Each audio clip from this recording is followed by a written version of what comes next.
بسم اللہ الرحمن الرحیم۔ السلام علیکم پیارے بچوں، کیسے ہیں آپ؟ یقیناً ٹھیک ہوں گے، تندرست ہوں گے۔ پیارے بچوں، آپ جانتے ہیں ہم اردو جماعت سوم کا ریمیڈی پیک کر رہے ہیں، اور اس میں آپ نے آج جو حاصل تعلم کیا وہ تھا تذکیر و تانیث کا فرق جملوں سے واضح کر سکیں۔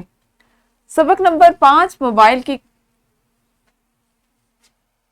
کہانی آپ کا شروع ہو چکا ہے، جس کو آپ نے یقیناً آج کا کام کر لیا ہوگا۔ ٹھیک ہے، ہمیشہ کی طرح آپ نے سب سے پہلے QR کوڈ میں دیے گئے ویڈیو لیکچر کو دیکھا، اور اس کے بعد آپ نے اس جملے کو مکمل کرنا تھا، جو کہ آپ نے کر لیا ہوگا۔ سرگرمی آپ کے پاس یہ تھی کہ آپ نے ویڈیو میں بولے جانے والے تذکیر و تانیث کے جملے غور سے سننے تھے، سمجھنے تھے، اور اس کے بعد اس جگہ پر آپ نے ان کو لکھنا تھا۔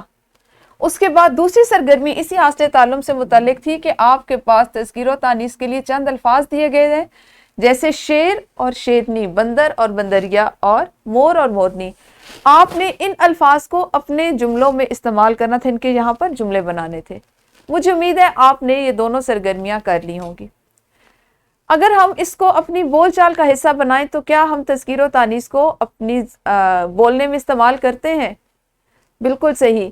سب سے بنیادی چیز کہ جب آپ اپنا تعارف کرواتے ہیں تو آپ اسی میں مذکر اور مؤنث لے آتے ہیں۔ جیسے میرا نام یہ ہے، میں ایک لڑکی ہوں۔ اب جب آپ نے لڑکی کہا تو آپ نے مؤنث پہ آ گئے، آپ اس میں مؤنث پہ مادہ پہ آ گئے۔ اسی طرح سے آپ کو بولنے میں، لکھنے میں اور کسی تک اپنی بات پہنچانے میں تذکیر و تانیث کے تمام اصولوں کا ان سے واقف ہونا بہت ضروری ہے۔ جیسے ہم عموماً بول چال میں بہت سے الفاظ جو مذکر ہوتے ہیں ان کو مؤنث بول رہے ہوتے ہیں۔ جیسے آپ کہتے ہیں دہی، ہم دہی کا ہمیشہ جملہ کھٹی کر کے، دہی کھٹی ہے، جملہ غلط ہے۔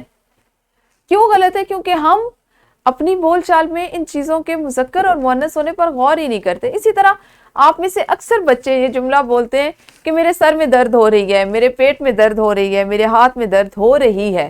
یہ جملہ بھی غلط ہے۔ درد تو ہوتی ہی نہیں ہے، درد تو ہوتا ہے، درد مذکر ہے۔ اسی طرح سے آپ جس طرح دہی کو مؤنث بولتے ہیں، دہی بھی مذکر ہے۔ تو یہ چیزیں جب تک آپ ان کی مشق نہیں کریں گے، آپ ان پر غور نہیں کریں گے، ان سے جملہ سازی نہیں کریں گے، ان پر زیادہ سے زیادہ جملے بنا کر بولیں گے نہیں، تو آپ کیسے سیکھیں گے؟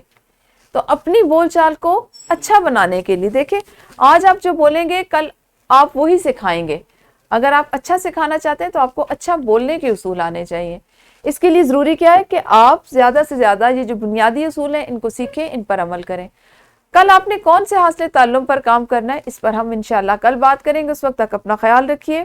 اللہ حافظ، شکریہ۔